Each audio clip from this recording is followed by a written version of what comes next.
पायल सिंह जी सूरत से। राधे। श्री हरिवंश गुरुदेव राधे राधे जी, आपके चरणों में कोटि कोटि प्रणाम।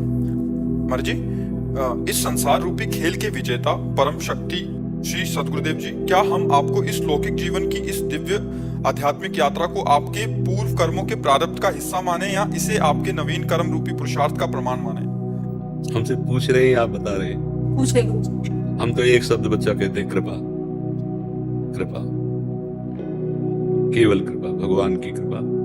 उन्होंने बचपन से ऐसी हमारे अंदर प्रेरणा की, उन्होंने हमें निकाला संसार से, हमें संभाला, न कहीं फंसने दिया, न कहीं गिरने दिया। आज जीवन की यात्रा में जहां तक पहुंचाया उन्होंने पहुंचाया। ना इसमें मेरा नवीन कर्म है, ना इसमें मेरा प्रारब्ध है, इसमें केवल भगवान की कृपा जो हमने देखा। अब इसके बाद भगवान जाने। हमने जो देखा, कई बार कहा है कि जैसे एक सूखा तिनका रास्ते में पड़ा हुआ है, सबके पैरों के नीचे दबता है, लेकिन जब वायु का संयोग मिल गया तो आकाश में उड़ चला। भला उस सूखे तिनके में क्या सामर्थ्य थी कि वो आकाश की ऊंचाई को छूता? वो तो वायु की कृपा हुई कि वायु के संग से, तो भगवान का अनुग्रह, भगवान की कृपा जीव को सतमार्ग में लाती है, पुष्ट करती है और सत्य की प्राप्ति भी करा देती है। तो तुम्हारी कृपा, तुम्हें रघुनंदन जान ही भगत भगत उर। ये प्रसंग ऐसा है कि इस विषय में भगवान की कृपा के लोग अनंत माताओं जैसा दुलार करते हुए अगर वो ना लाते तो हमारी सामर्थ्य कहाँ थी कि हम इस मार्ग में चल पाए? क्योंकि हर कदम शूल है, पर उनकी कृपा से वो शूल भी फूल बन जाता है।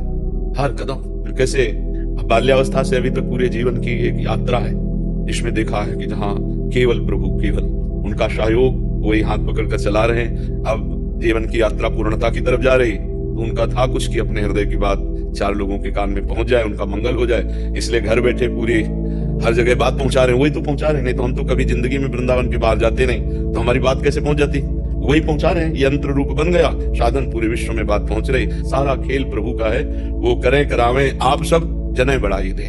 बिल्कुल बिल्कुल, हमने अपने बचपन से अभी तक देखा ऐसे घसीटा गया, भगवान ने मुझे घसीटा नहीं। हमारे अंदर एक प्रश्न आता, जब स्कूल से आते, माँ पिता भाई सबको देख रहे, सब मरेंगे, ये किसने दिया प्रश्न? ये सब मरेंगे, मरेंगे तो प्यार किससे करें? कोई तो अपना होना चाहिए। बस इस प्रश्न को ढूंढते ढूंढते गांव में एक श्रीमद् भागवत हुई। भागवत में जब सुना तब निकला इसका कि अपने तो भगवान है, दूसरा कोई तो। बस लगा भगवान की प्राप्ति करने, 9th साइंस साइड पढ़ करके भाग पड़े। बस उस कदम से आज तक जिसने हाथ पकड़ा वो केवल भगवान है, हम हृदय से जानते। ये तो अभी चंद मात्र 10-12 वर्ष की बात है जो तुम देख रहे हो।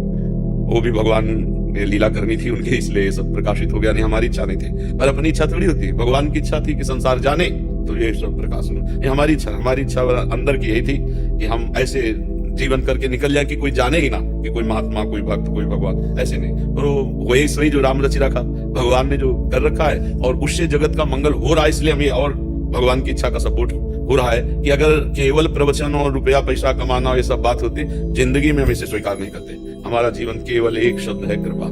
कृपा से जीवन हमारा, ना हम कहीं प्रारब्ध कर्म किडनी है, प्रारब्ध कर्म का किडनी। माँ के गर्भ से ही इस रोग का सृजन हुआ। पूरे जीवन की तुम्हें बात कहता हूँ, वृंदावन की छोड़कर कभी ऐसे भोजन नहीं पाया कि जैसे कोई बना के देता जा रहा हो। बचपन से जब से माँ के हाथ से पाके निकले होंगे, दोबारा वहां पाया नहीं, दोबारा वहां गए नहीं, और कभी किसी की रसोई में बैठ के नहीं पाया। जो ऐसे भिक्षावृत्ति से मिला, गंगा किनारे देव मंदिर, विद्यालय, बस इसके अलावा हम किसी के घर नहीं सोए, कभी किसी की रसोई में ले बैठे। अब ये कि आखिरी जीवन के पल हैं, दोनों किडनी फेल है, जय दिन भगवान को सेवा लेना है, जय दिन ये व्यवस्था उनकी चल रही है। ये उनका खेल है, उनका खेल। सारा खेल हमने, मतलब देखो, जैसे आप प्रकृति से युक्त होकर अहम से सोचते हो ना, तो आपको लगेगा मैंने किया। और जब आप उसी अहम को परमात्मा में, तो जैसे अर्जुन के रथ की बागडोर भगवान संभाले ना, बिल्कुल हमें ऐसे दिखाई देता मेरे जीवन यात्रा को मेरे श्री कृष्ण अपने हाथ में लिए चला रहे हैं। नहीं तो ऐसी स्थिति में ये सब नहीं होता जो हो रहा है ना, ये ऐसी स्थितियों में नहीं होता। ये तो भगवान के बल से, और बहुत आनंद है। तुम्हें कैसे बताएं, आनंद इतना है कि उसी आनंद के बल से हम जीवित हैं। आनंद ही आनंद। अगर हमने जीवन भगवान को दिया है तो मृत्यु का ऐसे पाई भय नहीं। मुझे पाई मतलब होता ना कि एक रेख तो भय होना चाहिए, एक रेख भय नहीं, चाहे अभी दिल फेल हो जाए, चाहे अभी मृत्यु हो जाए, इसका कोई परवाह नहीं। क्योंकि अपना काम जिस लिए हमारा जन्म हुआ था वो हमारा काम हो गया। तो अब जैसे अपना काम हो जाए, घर में आराम से बैठे इंतजार कर रहे हैं, बुलावा आवे चल दे। पूरा जीवन का निष्कर्ष जो था, जो मिलना चाहिए था, वो बात बन गई। हम प्रभु के हैं, प्रभु हमारे हैं, हमारे जीवन की बागडोर प्रभु ने ले ली। अब हमें कोई चिंता, कोई शोक, कोई भय नहीं है। और वही हम बात आप सबको अपनी बताते हैं, पढ़ी लिखी बात नहीं, जो हृदय में बात है, जिसको हमने अनुभव किया, जिसको देखा, जिसको समझा, वही बात आपको बता दे कि